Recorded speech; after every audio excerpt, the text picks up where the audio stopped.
reinforced concrete column.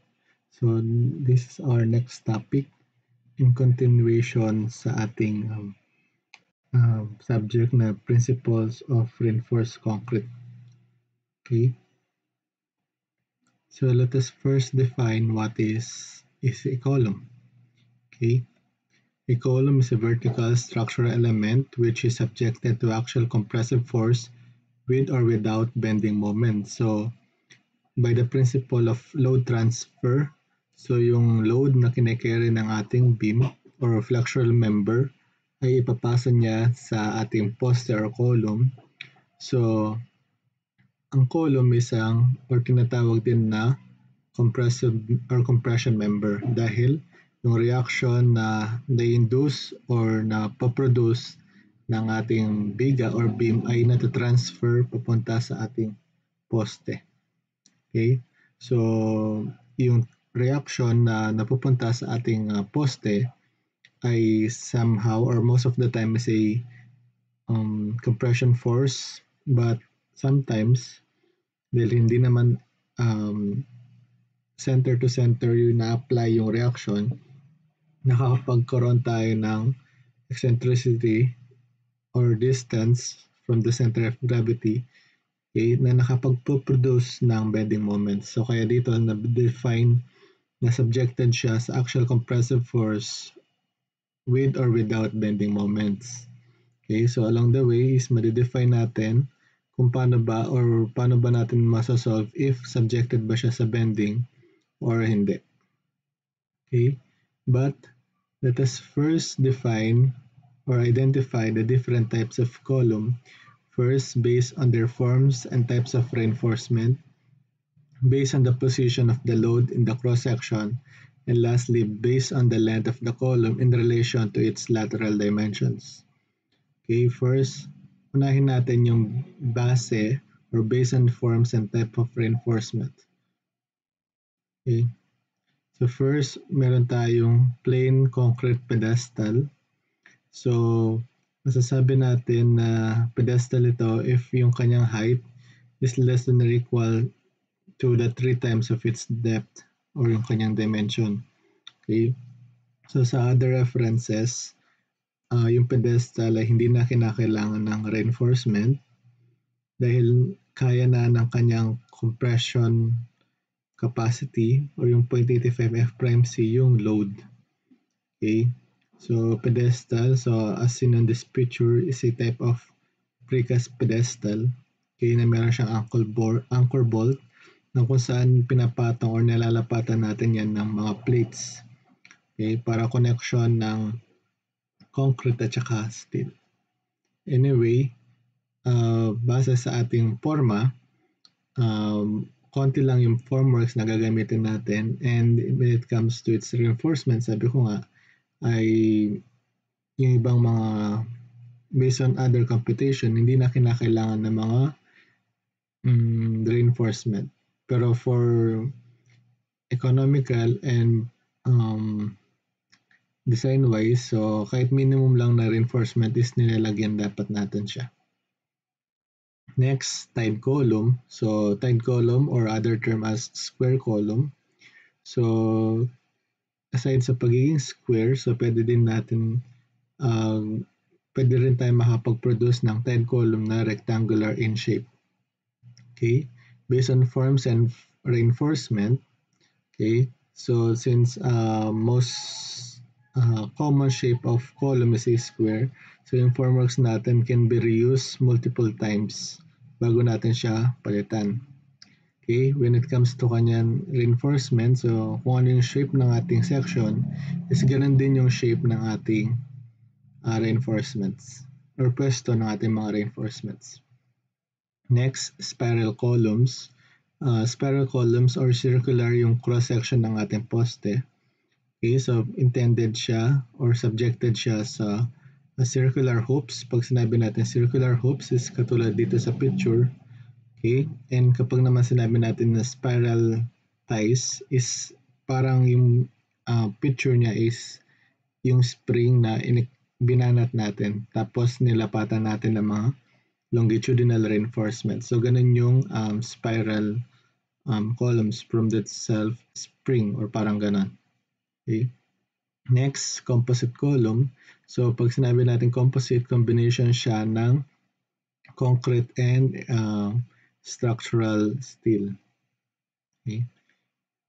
Second criteria, based on the position of the load on the cross-section. So meron tayong dalawang type base sa position.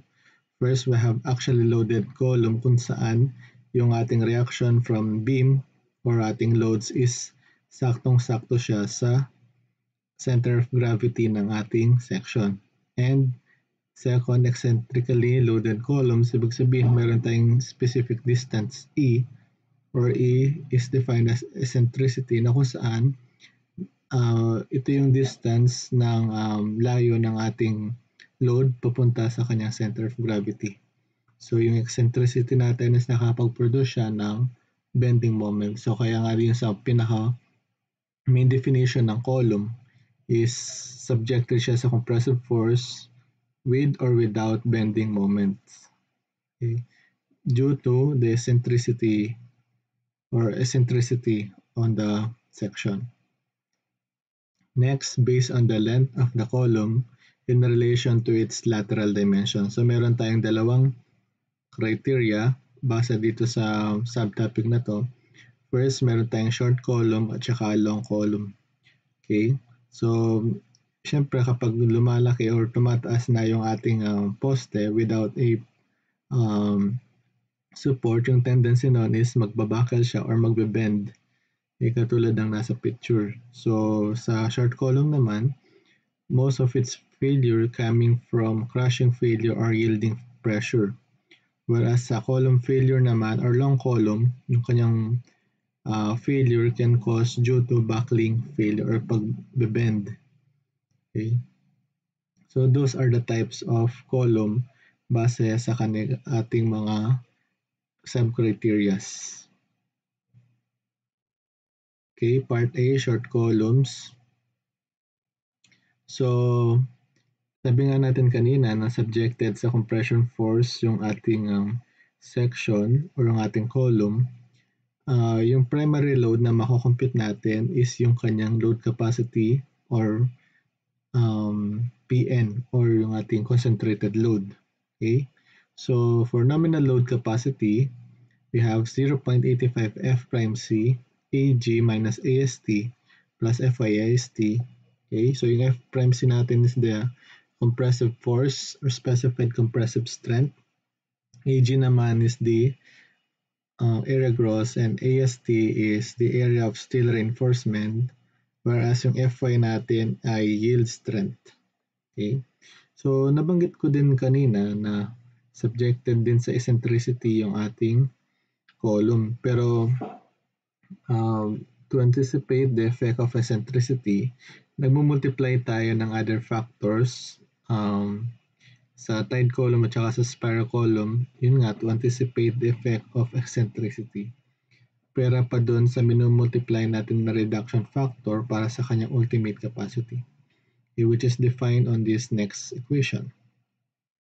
For the ultimate load capacity, PU of a tide column, aside sa nadadagdagan na tayo ng reduction factor dito, di ba, kamukha lang ito ng equation natin dito sa bracket. So, nagdadagdag tayo ng factor na 0.80 to anticipate the effect of eccentricity on tide column. Okay? Pera pa doon sa ating minumultiply na strength reduction factor. Okay? One more thing din na dapat i-consider natin sa column, since maraming parameters ng kanya kino-consider, kailangan maging aware din tayo sa mga parentheses or mga brackets. Okay, so since sa calculator natin is wala tayong bracket, so kailangan maging conscious kayo or maging aware kayo dun sa mga open and close parentheses. Kasi kapag mali yung parentheses nyo, definitely yung sagot niyo ay magiging mali din. Okay, next, for ultimate load capacity for spiral column, same lang din siya ng formula sa ultimate load capacity ng tide column. pero lang dito sa kanyang factor na 0.85. Okay? So, mag-umpisa dito sa 0.80 up to this, ito pa din yung ating nominal. Okay? For tide column. Same thing dito sa spiral column. Ngayon, kapag minultiply na natin ang kanyang strength reduction factor, doon pala makakompute na ang ultimate load capacity. Okay? Next, for ultimate load capacity, PU of composite beam, yung composite beam is combination of structural steel at saka yung ating concrete. Meron tayong equation na ultimate load capacity reduction factor 0.80 kapag tide, bracket 0.85 F prime C or yung ating specified compressive strength, AC or area of concrete, Fy is the yield strength, AST area of steel reinforcement, Fy is katulad din ng kanina na yield strength. Itong ASS naman is the area of structural steel. Next, for spiral column, halos same lang din siya na sa tide column, pero lang dito sa ating factor na 0.85. Basta kapag tide, 0.80, 0.85 naman kapag spiral column. Okay, that is for nominal. So, para maging siyang ultimate, multiply natin siya ng reduction factor. So, for tide column, meron tayong 0.65 and for spiral column naman is meron tayong 0.75. So, in short, kapag tide column, yung factor natin is 0.80 at saka 0.65. Pag spiral column naman, 0.85 at saka 0.75. Thus, the rest is halos same lang sila ng mga equation. So, limit of reinforcement according sa NSCP section 410.6. Yun daw area of steel reinforcement or longitudinal reinforcement natin should be at least sa limit ng 1% to 8% of the area gross or should be at least 0.1 or 0.01 to 0.08 of the area gross. Yun yung ating limiting stage. Next, for non-pre-stressed columns and pre-stressed columns with average FPE or less than 1.6 megapascal, the minimum number of longitudinal bars shall be A, B, or C, which is kapag triangular yung shape ng ating section, minimum of 3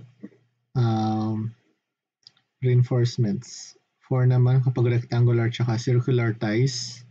Take note ties dito. Tapos kapag yung spiral columns or spiral ties or of special moment frames, so kailangan 6 pieces yung ating minimum longitudinal bars or longitudinal reinforcements. Minimum spacing of main reinforcement according sa section 425.2 ng NSCP 2015. So, kailangan daw yung longitudinal reinforcement natin, pedestal, struts, and boundary elements in walls, clear spacing between bars should be at least greatest of 40 mm, 1.5 of diameter bar, and 4/3 of the diameter of aggregates. So, katulad din to ng principle natin sa beams, yung may 25 mm, diameter of bar, at saka 4/3 diameter of aggregate. So, yung purpose natin dito is yung aggregates natin is hindi siya ma-block dun sa ating mga ties or reinforcements para maiwasan natin yung honeycomb or pagkaampaw. Next, sizing and spacing of ties in accordance to NSCP 2015 section 425.7.2. Sabi, ties shall consist of closed hoop, deformed bars, or deformed wire with spacing with accordance with A and B. So A, so yung ating clear spacing should be at least 4/3 the diameter of aggregates. So ito yung parang minimum natin na clear spacing or center to center spacing of ties. B naman, ito naman yung maximum. So sabi, center to center spacing shall not exceed the least of 16 diameter of bars, 48 diameter of ties, and smallest dimension of the member. So base dito sa criteria ng 16 diameter of bar, 48 diameter of ties, and least dimension, pipili tayo dun sa pinakamaliit na value among these criteria. And then ito yung magiging maximum spacing ng ating mga ties center to center. So dito makukuha yung minimum, dito makukuha yung maximum kung saan yung pinakamaliit na na-compute natin dito. So diameter of bar should be at least, so dito yung criteria natin kung ano ba yung mga diameter of tie wires or tie bars na gagamitin natin. So for 32 mm diameter longitudinal bars or smaller, so gagamit tayo ng 10 mm diameter of ties. Kapag 36 mm or larger longitudinal bars naman, gagamit tayo ng 12 mm diameter of ties. For rectilinear ties should be arranged to satisfy A and B, so every corner alternate longitudinal bars should have lateral support provided that the corner of tie with an included angle not more than 135 degrees. So kailangan less than or equal 135 degrees yung bend ng ating ties. And non-supported bar shall be further than 150 mm clear on its side along with the tie laterally supported bar. And circular ties shall be permitted where longitudinal bars are located around the perimeter of a circle. So ito yung sample ng ating mga type of ties with its corresponding longitudinal reinforcements. So sinasabi sa ating previous provisions sa 425.7.2 na yung maximum daw ng spacing ng mga longitudinal bars is 150 millimeters. And ito yung kanyang bend na sinasabi na less than or equal to 135 degrees. Aside pa ito sa bend niya sa end to resist seismic loads. Short columns subjected to axial load and bending. All columns are subjected to some bending as well as axial forces katulad ng nabanggit ko kanina, and they need to be proportional to resist both. The axial load capacity given are only applicable to an eccentricity of 0.10 of the height or age for tied column and 0.05 of age for spiral column. Columns will bend under the action of moments, and those moments will tend to produce compression on one side of the columns and tension to the other side. Depending on the relative magnitude of moments and axial loads, there are several ways in which sections might fall. So meron tayong mga cases sa following slide kung ano ba yung effect ng eccentricity. First, large axial load with negligible moment. Letter B, large axial load with small moments such as the entire cross-section is in compression.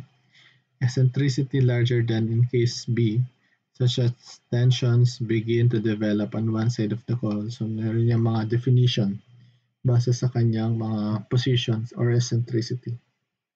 A balance condition, large moment with small axial load, and large moment with no appreciable axial load. Plastic centroid, ito yung plastic centroid, ito yung distance from the section na kung saan nag-a-act yung resultant forces ng compression at saka tension. Kapag compression, we have 0.85 F prime C area of concrete. And kapag tension naman, we have AS F1. So, in some cases, nagiging equal yung ating plastic centroid at saka geometric centroid kapag equal yung shape ng ating section. Ngayon naman, kapag unsymmetrical, definitely yung kanyang plastic centroid and its center of gravity or geometrical centroid are not equal. So balance conditions, columns normally fail by either tension or compression. So if eccentricity is less than balance eccentricity, we have compression control. And if E is greater than the balance eccentricity, the column fails in tension or tension control. Okay. For any column, the balance C or the distance of the neutral axis or CB, we have 600D over 600 plus Fy katulad din sa beam. Column interaction diagram is a plot of axial load versus moment. It is very useful for studying the strength of columns with varying proportions of loads and moments, and combination of loading that falls inside the curve is satisfactory, whereas any combination that falls outside represents the failure. So meron tayong specific or sample na diagram dito sa column interaction diagram. So base sa region dito, malalaman natin if it is 100% actual load, compression control, or tension control, etc. Okay, for a sample problem, a square tied column 400 mm on each side is reinforced with 8 pieces of 25 mm diameter reinforcing steel bar with Fy of 275 MPa. Assuming the F prime C is 22 MPa, determine the ultimate actual load capacity of this column using NSCP 2015. So dito pinapahanap yung ultimate load capacity natin or PU sa ating tied column na 400 mm yung kanyang side na meron siyang reinforcement na 8 piraso ng 25 mm diameter bars. So for the solution, i-drawing muna natin yung ating column, 8 pieces ng 25 mm diameter bar, at tapos 400 by 400 yung ating section. So formula natin sa ultimate load capacity for tied column, we have reduction factor, 0.80 bracket of 0.85 F prime C, area gross minus AST plus FYAST. So yung reduction factor natin is 0.65 for tied column and 0.75 naman for spiral column. So compute natin yung area gross. We have 400 mm by 400. So that yields to an answer of 160,000 square millimeter. And for area of steel reinforcement, we have 0.25 pi or diameter or area ng isang circle. Tapos 25 mm yung ating diameter and 8 piraso. So substitute natin yung values natin or computed given. Makakuha tayo ng PU na 2,079,213.628 newtons or para maging siyang kilonewton, i-divide natin siya ng 1,000. Meron tayong 2,079.214 kilonewtons. So ito yung ultimate load capacity ng ating section for this specific problem. Second problem, design a square tied column to support an actual load of dead load na 500 kilonewtons and actual live load of 700 kilonewtons, assuming F prime C is 27.6 megapascal and yield strength of steel reinforcement of 414 megapascal. Use 28 mm diameter bars and 10 mm diameter of ties. Use NSCP 2015. So, pinapatanong kung ano ba yung section natin at saka yung kanyang mga reinforcement. For the solution, according sa section 410.6.1.1, so yung sinabi natin kanina, the area of steel reinforcement should between 1% to 8% of the area gross. For this specific problem, let us assume that the area of steel reinforcement is 2% of the area gross. So some references ay ranging from 1% to 3.5% of the area gross yung ating area of steel reinforcement. So to compute the ultimate load capacity, yung actual load na papabuhat natin sa ating poste, we have to factor it first, 1.2 dead load plus 1.6 live load. So since mga factored or concentrated load yung ating pinag-uusapan, so kailangan concentrated load din yung ating makuha natin.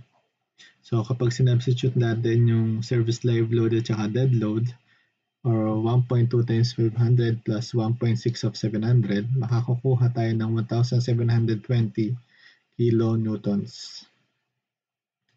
Ito yung ating actual load capacity, ultimate actual load na papabuhat natin sa ating poste.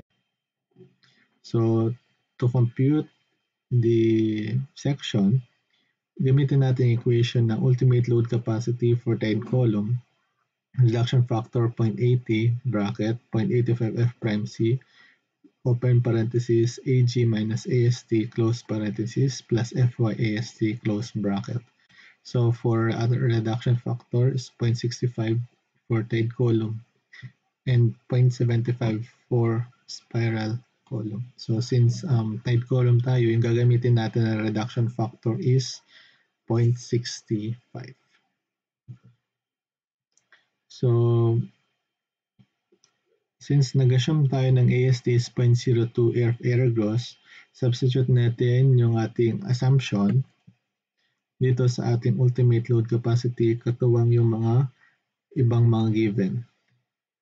So 1,720, so since naka-Newton yung magiging result natin dito sa ultimate load capacity, para maging equal is multiply din natin siya ng 1,000 para maging din siyang Newton. So yung unknown natin dito is error gross. So one equation, one unknown, makakakuha tayo ng value ng error gross na 105,775.750 square millimeter. So ito yung required area na kailangan natin to resist or to cater the 1,720 kilonewtons of load. Next, since square column pinapahanap natin and yung formula ng square is square root of its side. So using principles of geometry, makakukuha tayo ng base na 325.232 or approximately 330 millimeters. Next, i-compute natin si area of steel reinforcement. So, in-assume natin kanina na 0.02 of error gross. We have 0.02 times 330 times 330. Makakukuha tayo ng 2,178 square millimeter. Ito yung kinakailangan natin na area ng bakal.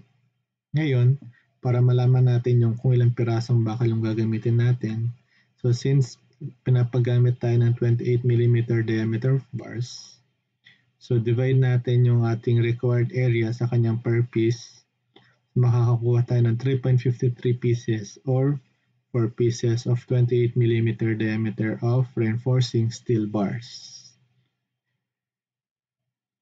Okay, for spacing of ties according sa section 425.7.2.1 ng NSCP 2015, kailangan daw yung ating center-to-center spacing should be at least 16 diameter of bar, 48 diameter of tie, and least dimension. So since ay yung nag-govern dito yung pinaka-least dimension natin, so we have 330 millimeters center-to-center spacing of 10 millimeter diameter vice.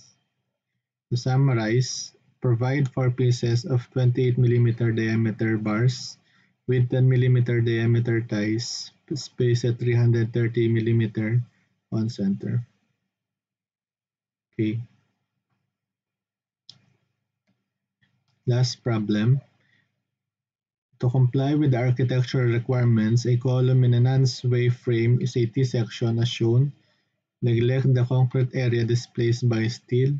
Assume F primes of 27.5 megapascal, Fy 415 megapascal, clear concrete cover of 40 mm. Determine the following. First, determine the location of the geometric centroid of the section measured from the X and Y axis. Determine the location of the plastic centroid of the section measured from the X and Y axis. And lastly, determine the bending moment induced by a factor load P of 3,000 kilonewtons acting along x-axis at 400 mm from y-axis. So, dito, wala tayong masyadong i-introduce na equation, kundi i-recap lang natin yung previous topics natin sa structural subjects such as yung Varignon's theorem para malocate natin yung centroid with respect sa x and y axis. Okay? So ito yung ating section. T-section siya, 0.60 yung kanyang side with its corresponding dimension. So naka-meters tayo dito. So naka-meters to. 0.60 meter, 0.25 meter, 0.35 meters, so on. With their corresponding reinforcement, 6 na 20 mm diameter, 1, 2, 3, 4, 5, 6, and 4 na 28 mm na bakal. Ngayon, para mahanap natin yung geometric centroid natin, hatiin natin sa dalawang shape yung ating section, A1 at saka A2. Okay? Dahil irregular yung ating section. For area 1, we have 250 by 600, or ito, 250 gawin natin siyang millimeter. 250 by 600, meron tayong 150,000 square millimeter. And for area 2, we have 350 by 300, itong area 2 natin. Makakuha tayo ng 105,000 square millimeter. Yung summation ng ating dalawang area, we have 255,000 square millimeter. Okay. So katulad sa Varignan's theorem, so yung ating resultant, ito yung ating x or yung ating x bar. Equate natin siya a1 plus x1 or a1 x1 plus a2 x2. So yung x1 is the x distance to the y-axis. So yung rectangular shape is nag-act yung kanyang center of gravity or individual center of gravity sa kanyang pinakagitna. So yung halimbawa, yung x1 natin dito is kalahati ng 250 mm at dito naman is kalahati ng 350 papunta dito sa y-axis. By the way, ito pala yung ating x-axis. Okay? So 255,000 as our resultant area. Yung x-bar na hinahanap natin, 150 for area 1. x1 is 125 plus area of 105,000 and x2 of 425 mm. So makakuha tayo ng 248.529 mm na center of gravity ng ating section. And for y-axis naman, 0 yung ating y-axis dahil since nasa center nga to, so kailangan natin ng y distance. So since yung ating x-axis is nag-a-act dito sa pinakagitna, therefore, 0 yung ating distance natin dito. So, by inspection and by computation, yung y natin dito ay 0. Kasi halimbawa, yung y natin dito is 300. Ita-transfer natin mo kunwari yan sa ating x-axis. So, nagkataon na parehas din siya na 300. So, 0 siya. Next. Let us locate the plastic centroid. So, nilagay natin dito yung spacing or yung kanyang distances. So, this layer is nag-a-act yung tension dahil bakal ito. Dito naman kalahati is due to compression or concrete. Dito naman is ito. Nag-a-act siya sa gitna nila. As well as din dito, C2 is gitna din siya ng area 2 natin kanina or section number 2. And ito yung kanyang reinforcement. So nag-act sila sa pinakagitna or effective distance. So yung 60 nanggaling ito dahil sabi sa problem meron tayong 40 mm clear spacing tapos 10 mm yung ating bakal. Ito naman ay 10 or 20 mm kalahati niyan is 10. So meron tayong 60. And center to center naman ito is 130 and 60 rin ito. Dito naman, 64 dahil 40 for the concrete cover, 10 for ties, and 14 for kalahati ng 28 bar, kaya 64. So, ganun na-compute yung mga distances na ito. Okay? So, katulad din ng principle natin kanina, so sa geometric section or geometric centroid, so area yung kino-consider. Ito naman para sa plastic centroid, since yung plastic centroid is yung location ng ating resultant forces due to tension at saka compression. Therefore, forces dapat yung consider natin. Okay. So first, for compression, we have 0.85 F primes of area concrete 1. We have 0.85, 27.5, and 150,000. So So meron tayong 300 or 3,506 250 kilonewtons for the C1 ito.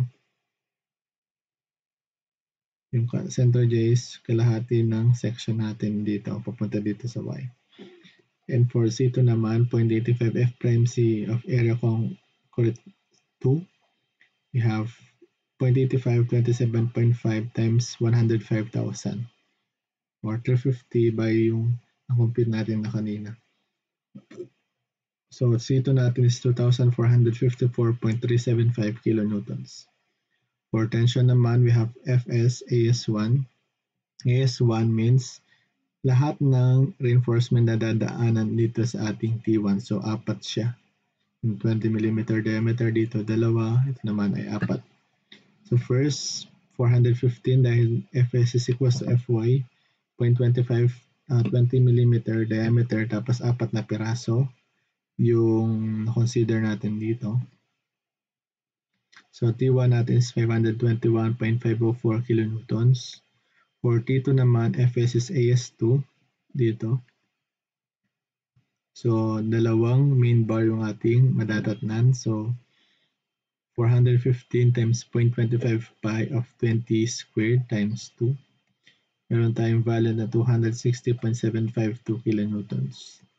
And for T3, we have 415 times 0.25 pi of 28 diameter squared tapos 4 pieces siya. Dito. Okay, so meron tayong value na 1,022.149 kilonewtons. So yung ating resultant forces, pag add natin yung C1, C2 plus yung tatlong tension, we have 7,765.03 kilonewtons. Para makuha natin yung centroid, katulad din sa Varignon-'s theorem, kaso lang sa plastic centroid forces yung ating kino-consider, C1x C1 plus C2x C2 plus T1x T1, etc. So, ito yung ating equation. Makakuha tayo ng centroid na 271.743, tsaka yung y natin 0 mm pa din dahil nasa gitna pa din siya ng ating centroid. Yung XC1 natin, XC2, T1, T2 is reference yan dito sa ating figure. XC1 papunta dito sa y-axis 60, XC2, T1 is 60, T2 is 130 plus 60, T3 is papunta dito hanggang sa y-axis. Tapos naman sa concrete, kalahati siya ng ating section papunta sa y-axis.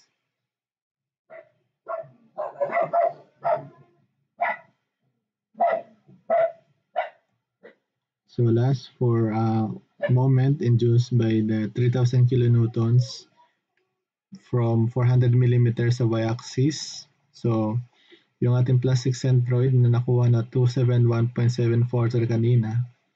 Tapos 400 mm daw yung layo ng ating load pupunta sa ating y-axis. So yung difference ng 400 minus 271, yun yung ating eccentricity na 128.257. So to compute the moment, so multiply natin yung load papunta sa kanyang eccentricity. Kumbaga, moment natin siya papunta dito. So therefore, 3,000 kilonewton, since nasa millimeter to, gawin natin siyang meter, 0.128257 millimeters or 384.771 kilonewton meters na moment.